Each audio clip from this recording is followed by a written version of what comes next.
¿Qué oportunidades estás ignorando por desconocer dónde invertir?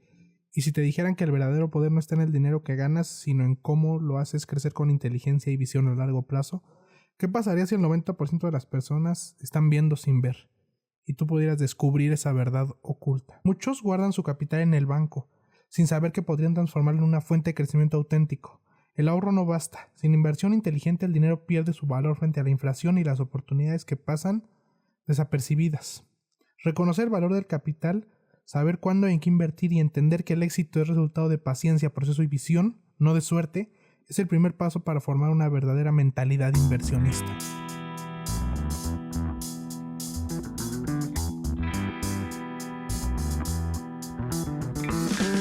Este es el viaje de Jorge Cázares Zambrano, asesor en inversiones registrado ante la CNBV, profesor del Tecnológico de Monterrey y fundador de Buox Capital, firma que promueve una filosofía de inversión premium enfocada en preservar y hacer crecer el patrimonio a largo plazo de familias inversionistas conscientes. Autor del libro Mentalidad Inversionista, Jorge enseña que no basta con tener capital, sino hay que cultivar un ADN inversionista, una combinación de paciencia, autenticidad, análisis riguroso y visión pragmática para construir riqueza real. En el episodio exploramos cómo Jorge pasó de impulsar el ahorro al diseño de estrategias para invertir directamente en empresas, cambiando el paradigma financiero mexicano. ¿Qué es el ADN inversionista y cómo desarrollarlo? Claves como frialdad emocional, claridad de propósito, optimismo pragmático y adaptabilidad. La estructura de su firma Buox Capital, un vehículo de inversión a largo plazo diseñado para proteger el patrimonio familiar sin caer en la especulación. Consejos prácticos para crear tu portafolio sólido, cómo empezar, cómo balancear riesgo y retorno, y por qué empezar siempre debe ser más prudente que rápido. Si estás listo para dejar de lado la subinversión y empezar a ver tu dinero como una herramienta para construir un legado, este episodio te dará el mapa de cómo hacerlo. Acompáñanos y descubre cómo puedes ser parte del 1% que ve más allá y actúa con inteligencia financiera. Pues Jorge, bienvenido. Es un verdadero gran honor que estés aquí conmigo el día de hoy. Y quiero iniciar con lo primero, valga la redundancia. Quiero irme un poco hacia atrás. Y es que te escuché en una entrevista que tuviste en un podcast que desde la preparatoria sabías que querías emprender. Quiero que me un poco desempaques un poco como ese pensamiento de qué cosas te diste cuenta o qué señales viste de que querías hacer esto. Sí, pues muchas gracias. Sí, desde prepa recuerdo mucho que quería hacer algo como que me quedaba solo con las clases o el equipo de fútbol o algo así como que como que no me bastaba y me gustaba hacer otras cosas como crear algo y ponerme a vender algo. Y yo veía gente que tenía su propio negocio, que a veces tiene un poquito más de libertades o podía salir un poquito más o hacía lo que le gustaba. A mí me motivaba mucho ver eso, entonces ahí fue en prepa cuando dije, me gusta esto de emprender. Y ahí en prepa, pues vendía copias y luego vendía dulces y luego vendía cositas así. Y ahí fue agarrándole el gusto como a los negocios. ¿Y qué tal se daban esos primeros pequeños negocios? Bien, pues aprendíamos de todo. Recuerdo que con mis primos un verano hicimos una vendimia en la cochera de la casa y ahí nos poníamos a vender a gente que pasaba.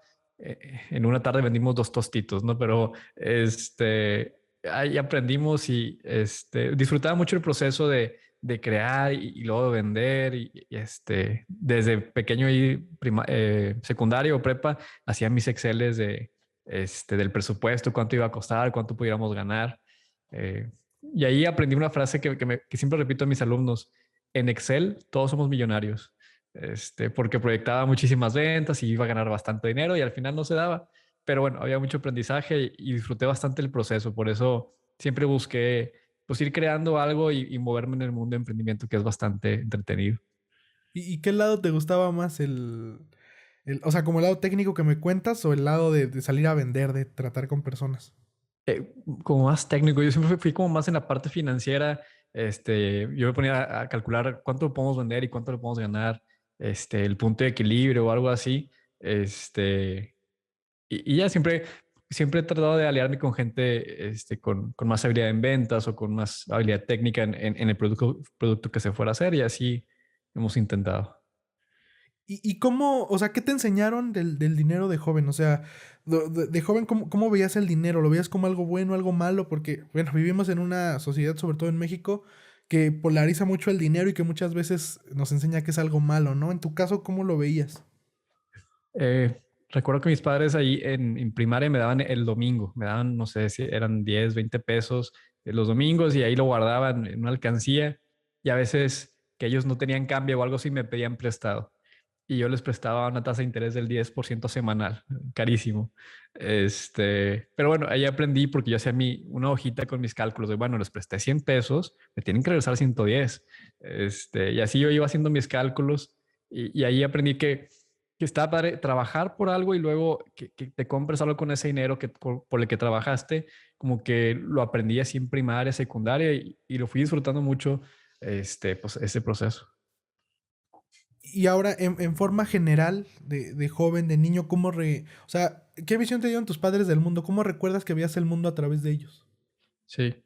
En ese entonces, mi familia, teníamos una empresa familiar, ahorita ya no, y pues me acuerdo de ver a mis padres trabajar ahí, mi mamá hacía la contabilidad y luego mi padre salía, pues estaba operando el negocio, entonces yo iba los sábados ahí, me metía al taller y luego veía cómo se hacían las facturas, entonces pues yo vi ahí cómo gracias a su esfuerzo pues se crearon empleos y pudieron mantener una familia, entonces me inspiró bastante eso, como qué orgullo que con el esfuerzo de unos se pueden generar empleos y empleos bien remunerados y dignos, no solo con calidad humana, pero con calidez, como dice mi papá, una calidez humana que si el equipo de trabajo está bien, bien cuidado, pues estas personas van a ser bien con su familia y se puede hacer un buen impacto en México y no nada más, como si fuera a pagar un sueldo y ya tratando mal al empleado, pues haríamos un daño al país. Y quieres replicar eso actualmente, ¿no? Sí, esa fue mi inspiración, pues hacer un bien. Yo creo que si generamos buenos empleos y generamos valor, no solamente al cliente, pero también a los proveedores, a los vecinos, a la comunidad, si en la comunidad donde estamos, por ejemplo, ahorita en las oficinas que tenemos, pues las empresas de al lado y del piso de arriba, pues no son nada, ni proveedores, ni clientes, ni nada, pero estamos en una comunidad y hay que apoyarnos mutuamente en lo que se pueda. Pues no todos somos competidores, tenemos que apoyarnos para sacar este país adelante. Y en ese tema de laboral, si se quiere ver así, ya al terminar la universidad o ya en los últimos como semestres, o sea, ¿qué pensabas que iba a ser de tu vida? Y también si entraste un poco como a este mundo de, pues no sé, llamarlo como de empleado o directamente ya pasaste a tu idea. Sí, toda la universidad estuve emprendiendo pequeños negocios y todos fracasaron, pero aprendí. Y recién graduado, trabajé en un par de empresas, siempre en el área financiera y estando ahí, me gustaba, lo disfruté, tuve buenos jefes y lo disfruté bastante, pero siempre quería hacer un poquito más o salirme de las responsabilidades que me ponían, pues quería hacer algo extra y moverme a otro lado y a veces como no se podía, pues quise buscar un poquito oportunidades fuera y fue ya después de graduarme el primer emprendimiento formal fue dar consultoría. Había un par de amigos de la familia, un par de personas que conocí que necesitaban apoyo en las finanzas y así fue como empecé dando consultoría en la parte financiera, porque muchos directores generales o directoras en México, cuando emprenden, pues son muy buenos en lo que hacen, pues ya sea pasteles, transporte, ropa, lo que sea, pero en la parte financiera de repente es un punto débil en muchos emprendedores. Entonces ahí empecé apoyando en el área financiera de un par de empresas como consultor. De todos estos emprendimientos de la universidad, ¿alguno que recuerdes que digas, esta cosa? Sí, híjole, pues fueron varios. Una vez hicimos todo el proyecto, así como el plan de negocios de una empresa tipo Uber antes de que surgiera Uber. La diferencia fue que no lo hicimos. Uber sí lo hizo muy bien. Pero yo aprendí ahí que sí hay que hacer un plan, pero hay que ejecutar y hay que ejecutar rápido y ponerse en la acción rápido, porque me acuerdo que ese plan es de un servicio de taxis, con una aplicación, lo veíamos así, lo planeamos mucho tiempo y luego llegó Uber a Monterrey y todo, entonces, ahí aprendimos que hay que ejecutar rápido para, pues, hacer las cosas realidad.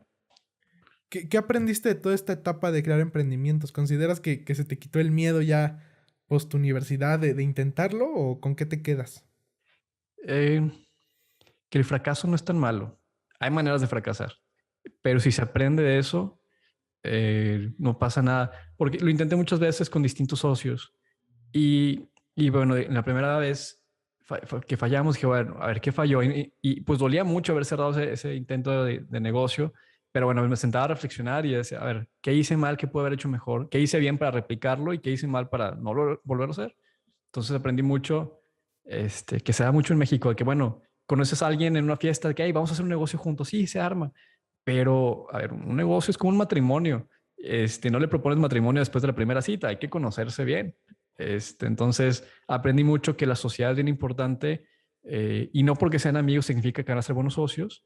Y si no son amigos, pudieran ser buenos socios. Entonces, eso fue de lo que más aprendí en los primeros intentos, donde sin duda la pasión por un negocio y que se sepa de discutir proactivamente, creo que son buenas habilidades para tener una sociedad buena. Como dices, es un tema que pasa mucho en México de que creemos que nuestro mejor amigo es nuestro mejor socio, ¿no? Entonces, estás en contra de esto. Eh, Puede haber casos especiales y no por ser amigo es malo ni bueno. Entonces hay que ver las habilidades como si no lo conociéramos. A ver, yo soy bueno en la habilidad A y B, pues el que sea bueno en la habilidad C y D para que nos complementemos, pero también el estilo de debates. Al tener socios, va a haber discusiones, sí o sí va a haber discusiones, pero cómo se tienen una discusión, si en lugar de atacar un punto con tal de llegar a la mejor respuesta, se ataca a la persona o se aferra uno a una idea sin estar abierto a escuchar, ahí es donde surgen los problemas. Entonces, hay gente que batalla en ser socio y hay gente que puede ser socio más fácilmente. Entonces, pues ver los estilos de trabajo, que sea compatible y que se definan bien las reglas desde un principio de que, a ver, quién va a ser responsable de cada cosa, cómo se va a invertir, si hay que cerrar el negocio, quién va a tomar, quién va a liquidar el negocio, cómo se va a hacer. Es como platicar profundamente de esto para ahora sí que una buena idea de negocio no se vea afectada por una mala sociedad. Como primero tocar los puntos malos, ¿no? O sea, como que poner sobre la mesa que va a salir mal. Porque Sí, siempre nos imaginamos los mejores escenarios. claro. Hay conversaciones difíciles que hay que tener.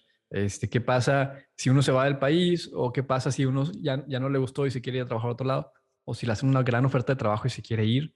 ¿Qué pasa si hay que invertirle más dinero? Uno sí tiene el dinero y otro no puede invertirle más. Entonces, son conversaciones bien difíciles. Pero imagínate que si tienes esta conversación y no funciona desde esa conversación, pues ya, o sea, ahí lo paras mejor, porque si no puedes resolver esa discusión, imagínate un negocio. Entonces, es importante. Ahora pasando al tema de consultoría, que es como pues el primer emprendimiento, si se quiere ver así, que te lanzas. No solamente en el tema de negocios, o sea, de cualquier tema, creo que la consultoría es un tema súper complicado en tema mental. O sea, en el tema de muchas veces no creérsela. No sé si conozcas el término del síndrome del impostor. ¿Cómo, o sea, a ti te dio? ¿Cómo batallas con él? Porque tú me lo has dicho, o sea, has trabajado con directores, con empresas, o sea, ¿cómo manejas y cómo una persona puede decir, o sea, sí soy lo suficiente para poder ayudar a otra persona? Sí. Sí, es una gran pregunta esta porque eh, a veces creen que el consultor va a hacer todo y va a resolver la vida entera. Entonces yo procuraba mucho dejar bien claras las expectativas. Que a ver, yo soy bueno en la parte financiera y no en todo en finanzas. Yo soy muy bueno en el análisis de los estados y cómo hacer proyectos de inversión. Como me fui a muy específico así, porque de pronto me decían, bueno, vamos a checar la logística. Pues, o sea, si quieren la checamos, pero no soy el experto y ahí no soy el mejor, pero puedo hacer algo. Entonces dejaba esto bien claro. Como tratar de dejar bien claras las expectativas de que vamos a poner un método de trabajo y puede que funcione y puede que no. O sea, también podemos hacer todas las cosas bien y por un factor de suerte no se da. O al contrario, tendremos errores y por suerte sí se nos da el resultado. Entonces, hay que entender esa diferencia de que las decisiones y los resultados son cosas separadas. Ahí en medio hay un factor de suerte donde tú podrás tener las mejores decisiones y aún así no llegar al objetivo, o podrás tomar malas decisiones y por suerte lo logras. Entonces trataba de dejar eso muy claro, pues para siempre estar en un punto donde hubiera un reto, pero tampoco prometer algo que no se podía. Ok. Pero, o sea, ese pensamiento de, no sé si lo has vivido, a mí me pasa, obviamente a menor escala, pero O sea, el tema de decir, ay, mejor estudio más, tomo otro curso, leo más. A ti, ¿no? O sea, fue de ya, me lanzo. Eh, no, sí me da ese pavor, eh, pero creo que ahí aprendí que hay que tener un sesgo hacia la acción en los negocios, de, ok, sí tengo miedo y sí me falta, voy a seguir aprendiendo, pero voy a empezar a vender. O sea, como las dos cosas al mismo tiempo, porque si ya me toca presentar el proyecto de la consultoría, pues ponte a estudiar para que lo hagas mejor y ponte a practicar y rebota con expertos. Pero como yo creo que una solución para esto es, o sea, sí tener una pizca de miedo para seguir aprendiendo, pero también hacerlo sin importar que, porque a lo mejor hay mucho miedo que hay un parálisis, y hay gente que no tiene cero miedo de que le salga mal y no se prepara correctamente. Entonces yo creo que hay un balance ahí, ¿no? Y me imagino que en consultoría es más importante, o sea, no demerito el estudio, pero creo que es más importante que vean con quién has trabajado, ¿no? ¿O tú cómo ves esa situación?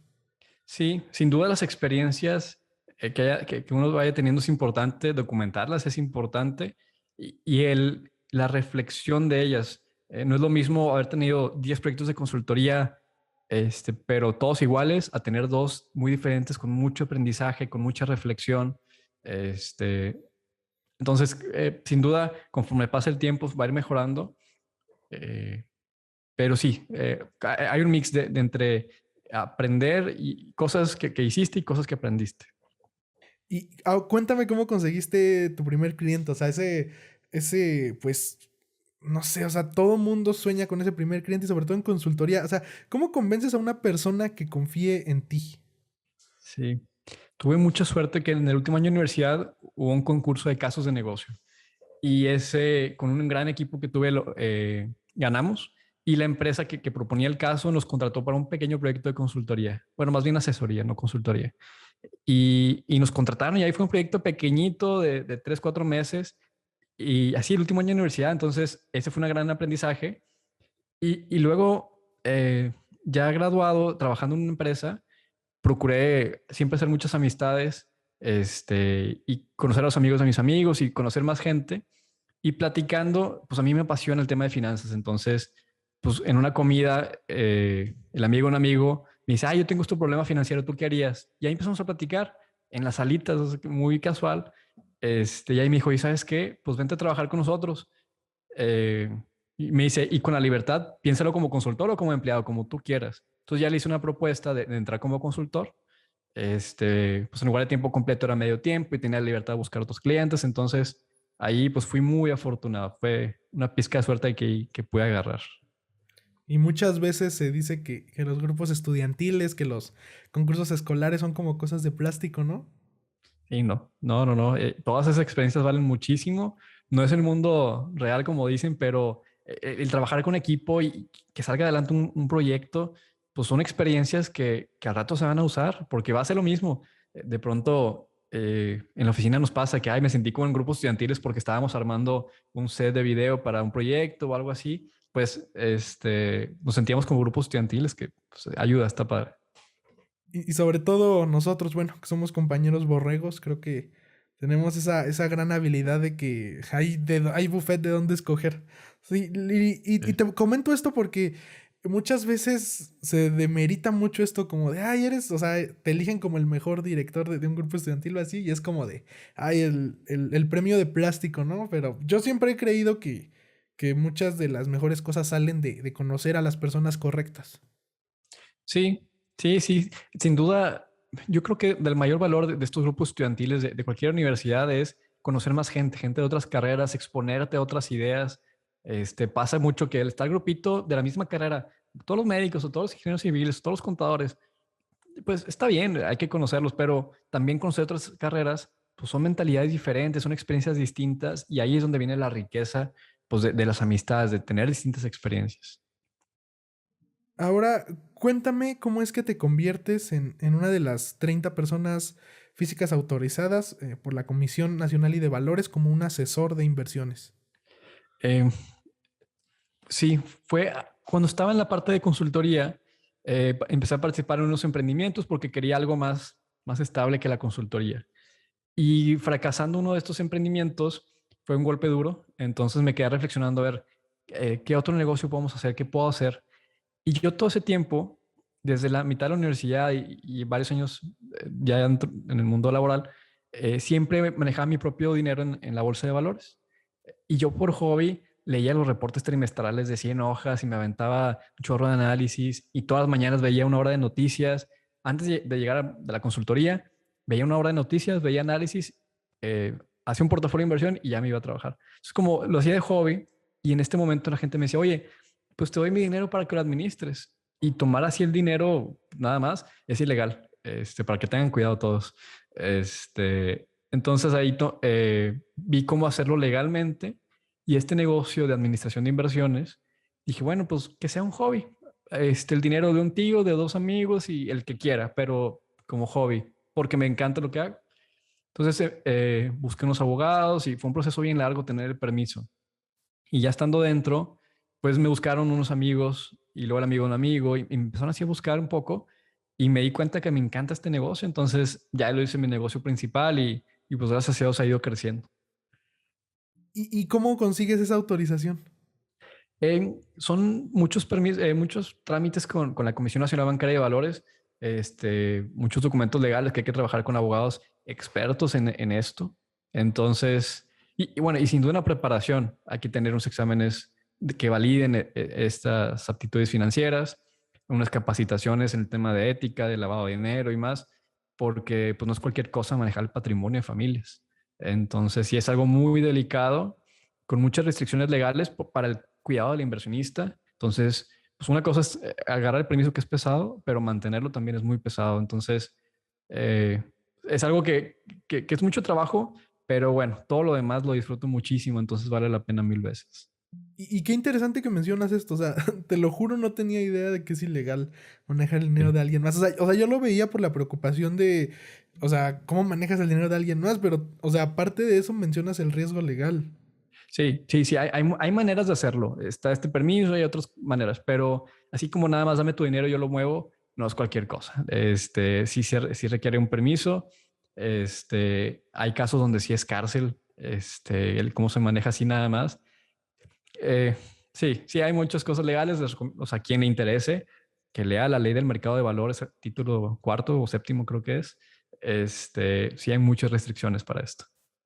¿Y tú cómo aprendiste, o sea, el manejo de acciones? Porque, o sea, lo veo con compañeros que estudian finanzas y, o sea, sí se toca, pero no es como que te enseñan análisis técnico, análisis, o sea, el ya meter dinero, o sea, ¿tú cómo aprendiste? Eh, Mis primeras experiencias sobre el mercado de valores fueron en preparatoria, en prepa, donde pues, tuve un curso corto de un mes sobre el mercado de valores y ahí empecé a agarrarle el gusto.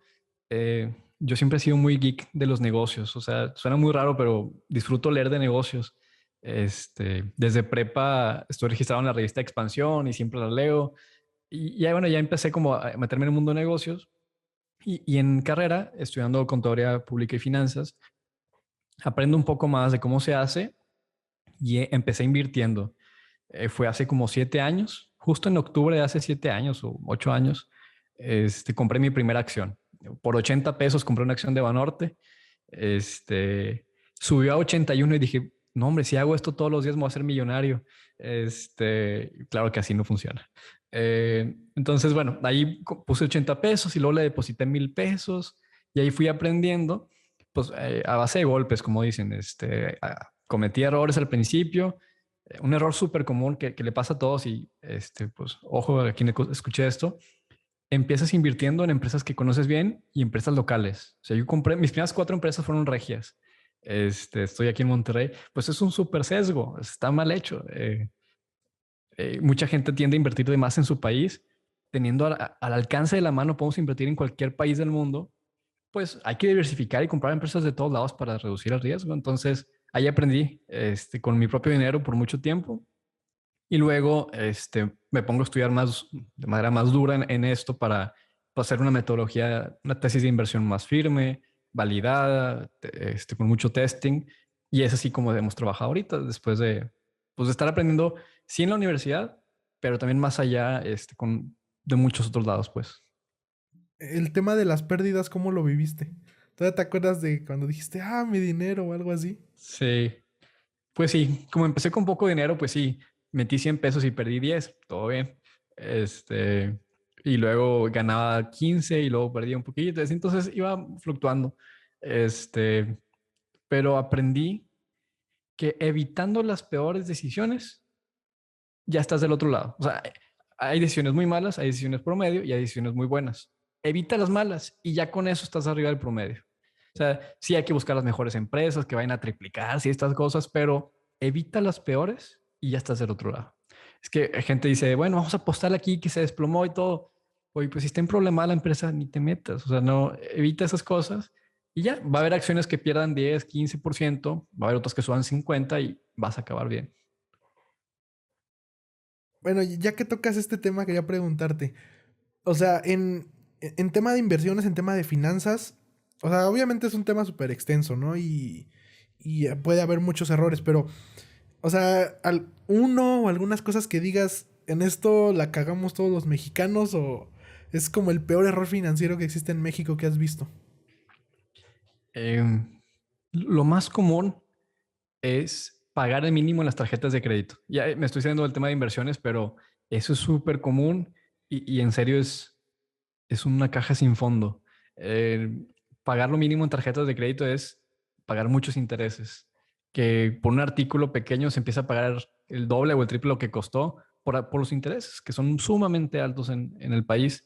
Entonces, quien vaya a usar tarjetas de crédito, que no tiene nada de malo usar tarjetas de crédito, si la pagas en su totalidad, no pasa nada porque no pagas intereses.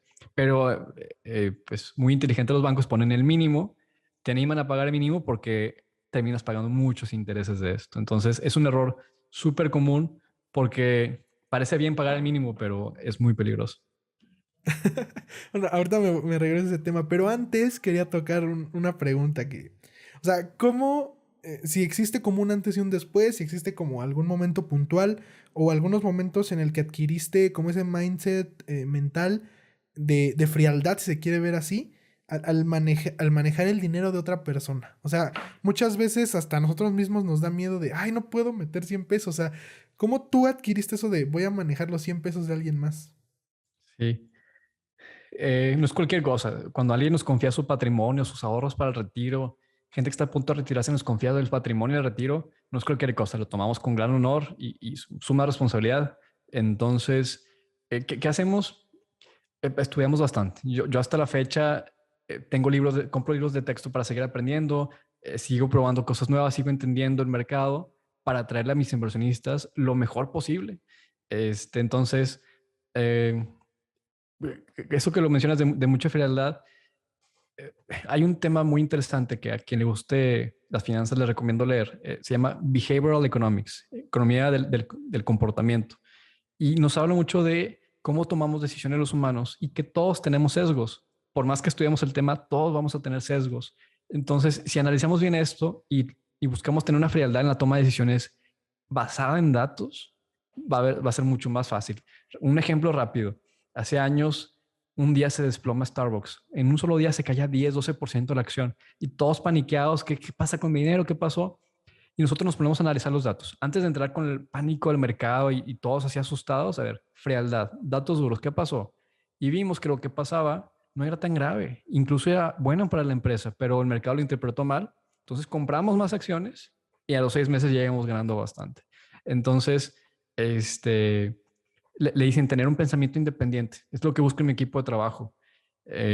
Buscar los datos duros y si todo el mercado dice que está mal, pero creemos firmemente con causa raíz que está bien, podemos invertirle. Entonces, creo que tenemos una buena metodología y sin duda estamos armando un buen equipo de trabajo para buscar datos duros y no nada más una corazonada, como dice.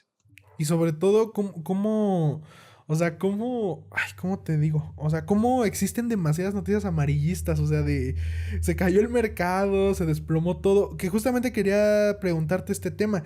Ahorita se habla mucho de que todo está en rojo, de que la sangría, ¿qué opinas? No, no, no. A ver, recordemos que el negocio de las noticias es que le des clic a la noticia y que la leas y que la compartas. Ese es el negocio. Entonces van a hacer la noticia bien amarillista para que le des clic, es su incentivo. No tiene nada de malo. la industria de noticias así trabaja y es necesaria para la democracia y para muchas cosas. Entonces, hay que entender su negocio.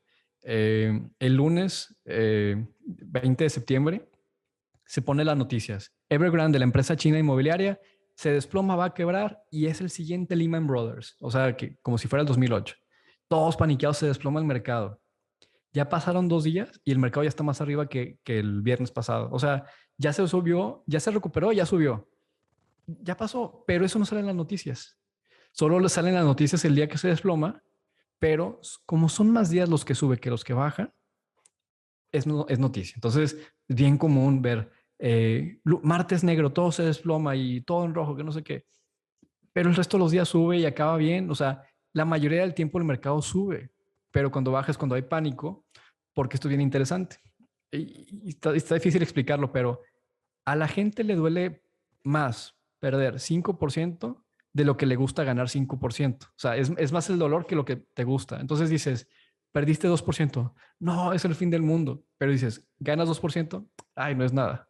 Entonces, pues, hay muchas cosas irracionales en este sentido que las noticias se aprovechan. Entonces, yo siempre vería los datos duros con frialdad y vemos los datos de largo plazo en el mercado. Sí, tiende a estar hacia arriba. ¿Y cómo haces que tus clientes no se espanten o no digan, o sea, porque pues, o sea, quieras, aunque no seas financiero, te salen en Facebook, en YouTube todas Claro. estas noticias, o sea, ¿cómo haces que no, o sea, me imagino que, como me has explicado rápidamente, platicas con ellos, ¿no? Que, o sea, tú ya tienes tu método, que no vean noticias o cómo lo manejas. No, hay que ver las noticias, es inevitable verlas y nos van a decir, nos van a preguntar. Yo procuro comunicarle mucho a mis inversionistas los datos y lo que estamos trabajando. Cuando alguien invierte con nosotros, pues es para despreocuparse. O sea, acá de nuestro lado hay un equipo de trabajo que va a estar analizando todo para tranquilidad de ellos.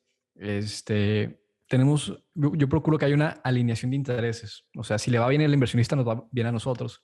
Si le va mal al inversionista, nos va mal a nosotros. Entonces, estamos de su lado, estamos en el mismo equipo, estamos pegados buscando lo mejor. Eh, Mucha gente cree que hay mucha volatilidad y que va a estar bien peligroso. Y sí, un día cualquiera, cualquier cosa puede pasar, puede subir, bajar 2, 3% hacia cualquier lado. Así pasa en un día. Pero tú ves las gráficas de 5 o 10 años y va bien para arriba. Entonces, en el corto plazo, si alguien tiene un capital que quiere tener así 2, 3 meses en la bolsa, no conviene. Pero si alguien dice, oye, puedo invertir este dinero y dejarlo ahí 10 años, es una excelente inversión. O sea, tiende a estar bien. Obviamente con una asesoría y alguien experto, pero cuando inviertes para largo plazo, lo que pasa en un día es irrelevante. Justamente esto de a largo plazo me llama mucho la atención. No sé si, te voy a poner un ejemplo muy tonto. No sé si recuerdas cuando era esto de la Eurocopa. Cuando Cristiano Ronaldo hace lo de la Coca-Cola, otra vez las Sí. noticias amarillistas, ¿no? De Coca-Cola perdió millones y ponían unas gráficas que nada que ver, ¿no? Que el rojo hasta abajo y todo.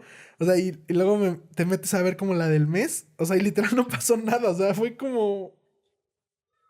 Nada, pero son historias interesantes, son chistosas. Yo lo veo así. Hay que, hay que pensar que lo que las grafiquitas que vemos de la bolsa, del mercado de valores, es el valor de una empresa.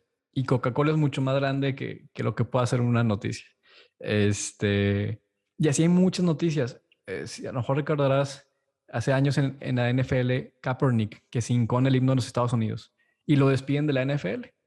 Y luego Nike, años después, saca un anuncio con él. Dice Nike, por los rebeldes, y somos por ellos y que no sé qué. La gente en redes sociales se decía, boicot para Nike porque está ofendiendo a Estados Unidos y quemaban sus tenis. Y ese día la acción se desploma. Y 2 días después anuncian, se disparan las ventas por el gran anuncio que hicieron y vuelve a subir el mercado y sube y sube y sube. Entonces, eh, cuando vemos ruido en redes sociales, es un pequeño grupo. O sea, típicamente es un pequeño grupo que hace mucho ruido y no es mayoría. Entonces, pensamos con frialdad, cualquiera de estas cosas que pasen, ¿de verdad va a afectar las ventas de una empresa global? Tal vez no. Entonces, yo siempre digo, la oficina nuestra es aburrida, no son las películas de que todos gritando y corriendo. Somos aburridos y estamos leyendo despacito. O sea, estamos en la industria de cuidar el patrimonio de gente, no de entretenimiento. No es eso de que todos gritando, las pantallas, todos contestando, todas esas películas de Wall Street, ¿no? Que No, no para tal vez sea nada. cierto, pero pues nada que ver con cómo se manejan las inversiones. Y Sí. ahorita que tocas esto de empresas grandes, creo que un tema que a mucha gente le interesa es, ¿qué opinas de la inversión en aerolíneas? O sea, obviamente es un tema súper extenso y como tienes mucho estudio, pero o sea, yo desde una persona que no sabe tanto de finanzas, yo lo veo como, o sea, la aviación nunca va a desaparecer, o sea, es un medio de transporte vital. ¿Qué opinas de la inversión ahorita que pues muchas están en decadencia? Sí. Eh, no puedo dar recomendaciones específicas. Soy asesor registrado, entonces consúltelo cada quien con su asesor. Pero mi recomendación ahí es, dice, creo que era Warren Buffett que decía, a ver, si quieres ser millonario teniendo una aerolínea, tienes que ser billonario para acabar siendo millonario. Lo decía esto porque todos quieren dinero en las aerolíneas. Es un negocio que difícilmente es rentable. Son inversiones millonarias, tan competidas, tan poco diferenciadas en una industria súper regulada que difícilmente es rentable. Sí hay aerolíneas rentables y hay años donde todas son rentables, pero hay años donde todas pierden. ¿Qué es importante analizar en esto? Cuando invertimos en una empresa, estamos invirtiendo en su valor. El valor de una empresa viene de su capacidad de generar utilidades en el largo plazo.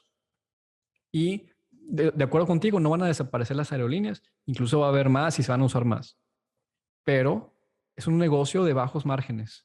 Es tanta la competencia que es una competencia por precios que hace difícil altas utilidades, porque la mitad del costo de un avión de un viaje es la turbocina. Con precios tan volátiles, de pronto se ven muy afectados. Entonces, eh, es una industria retadora, así lo dejaría. Oye, eso no lo sabía. O sea, entonces como tal, el negocio de la aerolínea no es rentable. Hay empresas rentables y algunas empresas son muy rentables, pero en promedio no. Ganan poquito. O sea, ahorita con la pandemia, pues obviamente fue un caso extraordinario, pero las pérdidas del 2020 son más que las ganancias de los últimos 10 años. O sea, en un año perdieron lo que ganaron en 10. Y aparte, pues hay que estar renovando aviones y hay mucha inversión y ha habido, es un transporte muy seguro, pero ha habido choques que les cuestan millones. Entonces, eh, es retador. O sea, cuando invertamos en un negocio hay que entender que estamos apostando a la que va a generar utilidades mucho tiempo. ¿No? Por ejemplo, este es un claro ejemplo de, o sea, de la importancia de ir con la persona correcta o de la importancia de estudiar, porque, o sea, te lo juro que, o sea, le puedes preguntar a cualquier persona y todos creen que las aerolíneas son negocios millonarios. O sea, muchos no conocen que, como tú mencionas, este margen tan pequeño que muchas veces existe. Sí, sí. Hay muchos tipos de aerolíneas, pero muchas quiebran. Típicamente quiebran en septiembre y octubre porque pasa la época vacacional. Entonces ya agarran dinero de las vacaciones y luego ya dejan de pagar y quiebran. Entonces, sí es retador. Un análisis que me gusta hacer para entender una industria se llama las 5 fuerzas de Porter. Es para entender cómo se maneja una industria. Y ahí es pues, entender a los competidores, a los reguladores, a los sustitutos. O sea, en México hay rutas de aviones que compiten contra autobuses. Desde Monterrey hay vuelos a Tamaulipas o a Texas, que la alternativa del avión es un autobús que cuesta la mitad o menos. Pues hay gente que lo va a tomar, no todos, pero pues bueno, hay mucha competencia, pues.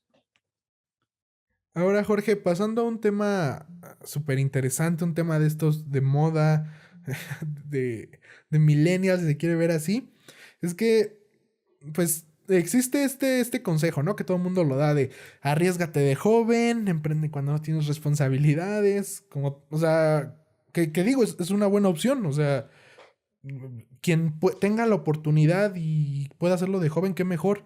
Pero también hay muchas personas que ya tienen familia, que ya tienen ciertas responsabilidades y nunca se les quita ese sueño de emprender o ya están iniciando algo. ¿Cómo? Cuéntame acerca de este tema, si es viable o no, porque ya no es que te acabas tu dinero, como tú mencionaste, o sea, en solitario, sino ya te acabas el patrimonio familiar, un poco el futuro de tus hijos. ¿Cómo lo ves? Sí, sin duda, no puede haber una recomendación estándar en esto. Va a ser, pues dependiendo si tienen familia, si tienen deudas o si tienen un trabajo estable. Eh, Hay muchos estilos de manejar las finanzas personales y de negocio. En el negocio, pues el negocio está para generar más dinero. Entonces, de- con moderación puede haber un poquito más de riesgo. O sea, las empresas no está mal que tengan un poquito de deuda. Para las empresas no está mal estar invirtiendo en nuevas cosas todo el tiempo. Pero en lo personal, siempre recomiendo tener un colchón de emergencia y tener solamente deudas buenas. Las deudas malas son las deudas de tarjetas de crédito automotriz y otros tipos. Una deuda buena es el crédito hipotecario o crédito educativo. ¿Por qué?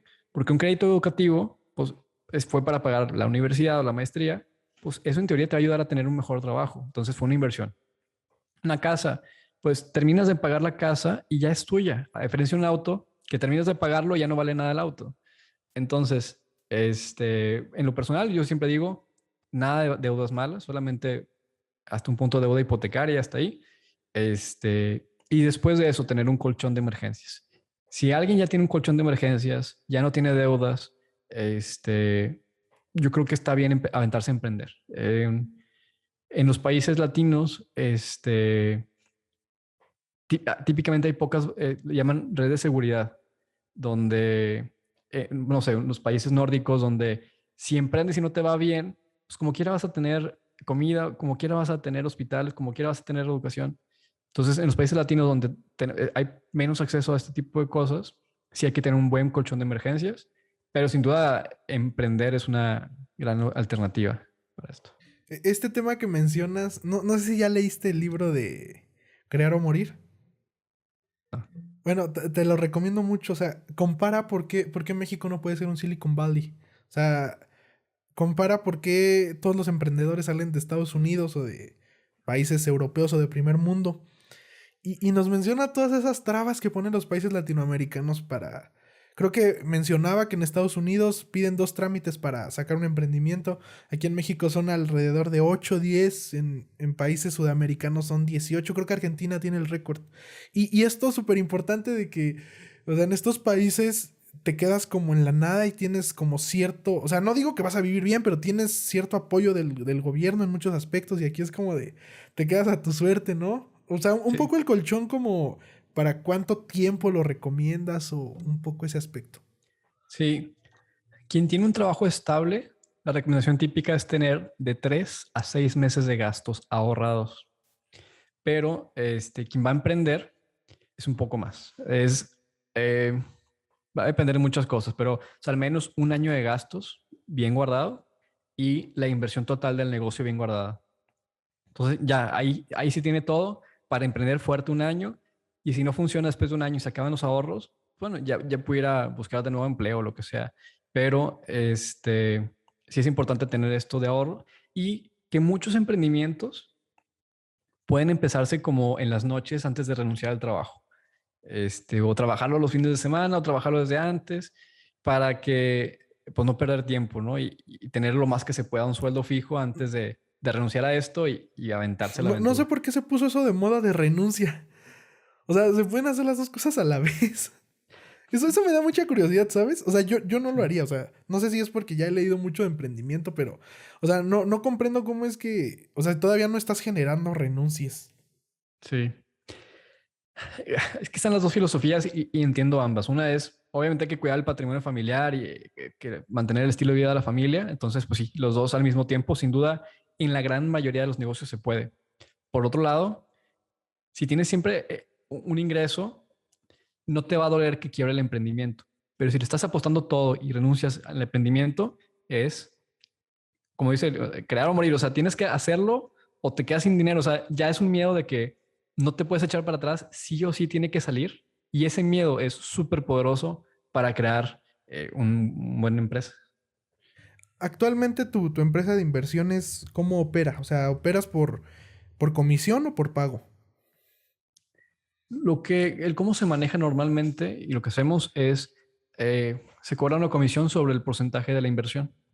Entonces, depende del monto invertido, es lo que se cobra. Entre mayor sea la inversión, pues menos es el cobro porcentual. Y sí, es una mensualidad. para la administración del portafolio y un acompañamiento en las finanzas de la familia.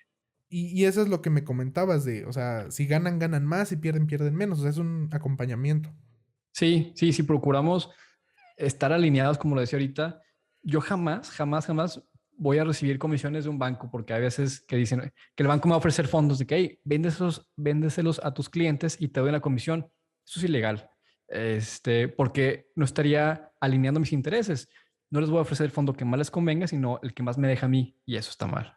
Entonces, mi compromiso es, a ver, como dicen, el cliente es el que te paga y si me pagara el banco, mi cliente es el banco y trabajo para el banco. Entonces, nunca vas a ver así. Antes de pasar a la parte final, Jorge, de preguntas concretas, quiero hacerte una última pregunta. Me dejaste muy picado con esto de las aerolíneas y es, así como las aerolíneas, existen muchos negocios que de fuera se ven como wow. Quiero que me cuentes cuál es el que tú de joven decías, wow, es un negocio súper rentable, ya que estudiaste dijiste, ¿qué es esto? No sé si has visto el SMM que ahorita anda circulando de una fachada súper bonita y que atrás no hay nada. Ya, ya sé. No sé. Por ejemplo, no necesariamente en el tema financiero, pero pues el sueño de muchos es tener un restaurante, imaginarse así caminando entre las mesas y con tus amigos y todo bien.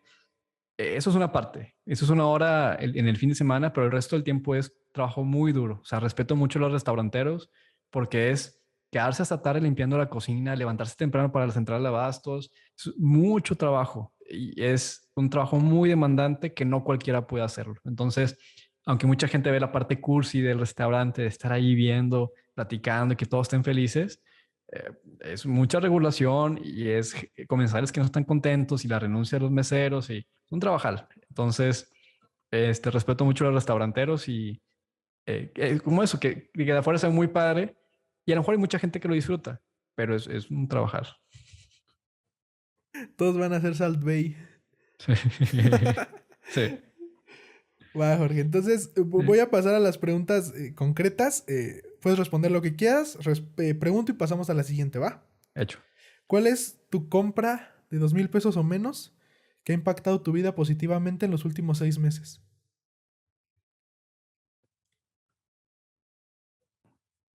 Bueno, quizás fueron 8 meses. El libro que se llama How Will You Measure Your Life? ¿Cómo medirás tu vida? De Clayton Christensen. Es un libro increíble. El libro cuesta 250 pesos o algo así. Y es un libro que relaciona estrategias de negocios con cómo vivir mejor. Entonces, así como un negocio tiene que tener un diferenciador, pues nosotros en nuestra familia o en nuestro grupo de amigos también y aportarles valor como le aportaríamos valor a un cliente.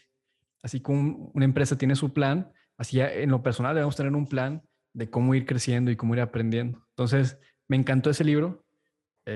Una enseñanza que recuerdo bastante es, como los negocios, hay que invertir en las prioridades, hay que definir como personas cuáles son nuestras prioridades. Y yo lo he dejado bien claro con mi familia, es mi prioridad es la familia. Y eso se tiene que ver reflejado en mi calendario, porque si digo eso y en mi calendario no hay espacio para la familia, no estoy haciendo lo correcto. Serie, película o libro, no que recomiendes, sino que de verdad disfrutes.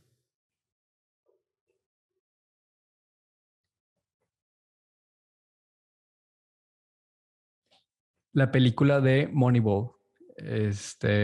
Me gusta bastante sobre este equipo de béisbol de los Oakland que hacen análisis de datos para armar un mejor equipo, cambiando todos los paradigmas. Eso me encanta. ¿Ok? ¿Qué es algo que nunca quisiste ser? Por ejemplo, ingeniero, doctor. En tu caso, ¿qué fue?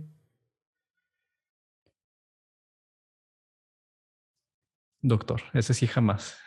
¿Le tienes miedo a la sangre? No, no, pero el estilo de vida no me gusta. Ah, ok. No, yo te lo juro, veo una cortadita, algo rojo y me desmayo. O sea, le tengo mucho miedo. Sí, ¿Prefieres ser un pez grande en un estanque pequeño o un pez pequeño en un estanque grande? es pequeño, no está que grande. Ok. Eso quiere decir que, pues tienes ganas y siempre estás creciendo, que va Así muy es. acorde con lo que dijiste. Sí.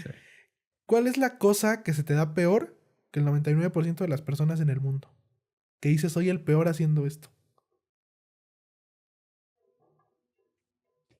En temas de, ¿cómo lo digo? Como de diseño o de color o de moda, así como de, como, no sé, color de la publicidad o cómo se va a ver algo así. Sí, muy malo para eso. Si se escribiera un libro autobiográfico de tu vida, ¿qué título le pondrías? Lo mejor está por venir. Ahora, ¿cómo un error aparente te prepara para el éxito? ¿Tienes algún fracaso favorito? O sea, algo que digas, ay, de aquí aprendí demasiado.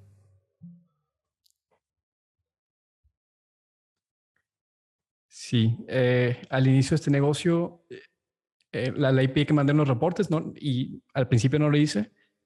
Entonces ya aprendí que tengo que estar pendiente de la ley, aprender de aunque no me guste mucho la parte del derecho, tengo que aprenderle, para cumplir al 100 siempre con la regulación. Y eso, o sea, esa falla fue grave.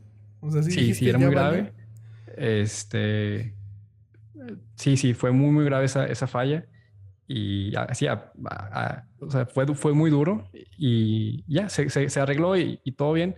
Este, pero sí me ayudó a aprender que pues hay que tener bien cuidado todo el negocio en todos los aspectos. Pero en ese momento, o sea, ¿no estudiaste lo suficiente o no tenías a alguien delegado en esa área? Las dos cosas, o sea, sí, sí me falló la parte de la asesoría legal. O sea, tuve que haber tenido una asesoría, pero también es mi responsabilidad. Si es mi negocio, es mi responsabilidad saberlo. ¿Cuál es el peor consejo que te han dado? No te arriesgues. ¿Cómo lidias con la incertidumbre de... Y sobre todo en tu área, o sea, de estudiar tanto, de capacitarte tanto y al final estar a la espera de no ganar nada? O sea, de no ganar nada, dígase, no obtener los rendimientos que quieres o no conseguir nuevos clientes. Sí. Para responder, hay un meme, bueno, una imagen de estas imágenes que comparten las tías en el WhatsApp, que me gusta bastante, que dice, cuando un pájaro llega a una rama y se pone en cualquier rama, no es porque confía en la rama, es porque confía en sus alas. Entonces, si tengo muy preparado y tengo un gran equipo de apoyo, si no sale esto, va a salir lo siguiente. Entonces, no tengo miedo en que si algo sale mal, va a ser el fin del mundo. Definitivamente no. ¿Crees que es posible vivir una vida normal sin decir jamás una mentira?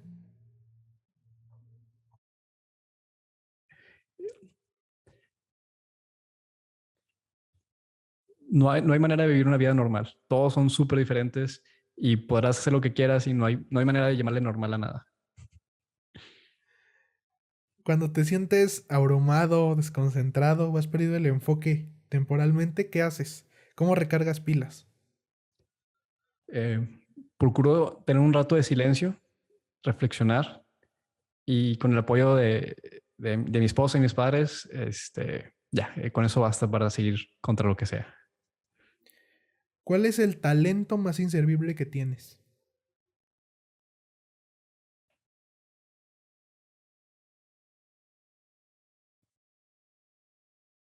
Muy buena pregunta.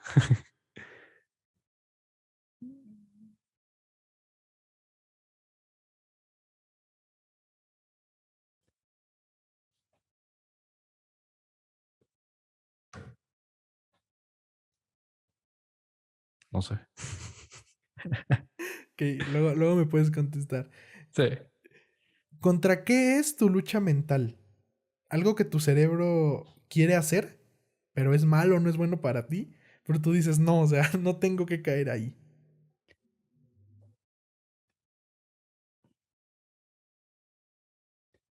¿Me repite la pregunta? Sí, o sea, contra qué es como, yo lo veo como ese término, como lucha mental, o sea, algo que tu cerebro quiere que hagas, o sea, ya dígase comer comida chatarra, como hacer algo malo, pero tú dices, no, o sea, eso no es bueno. Ya. Eh,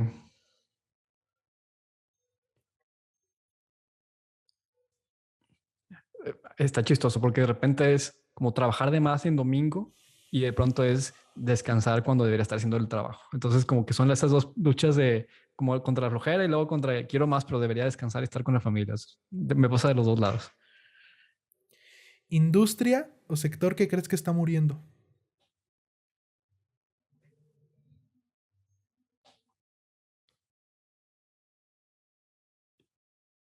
mm, va a ser polémico, pero la publicidad.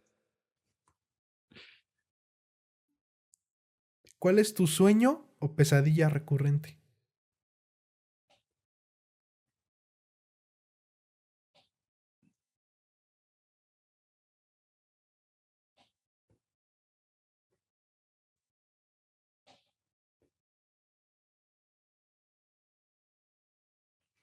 El sueño recurrente es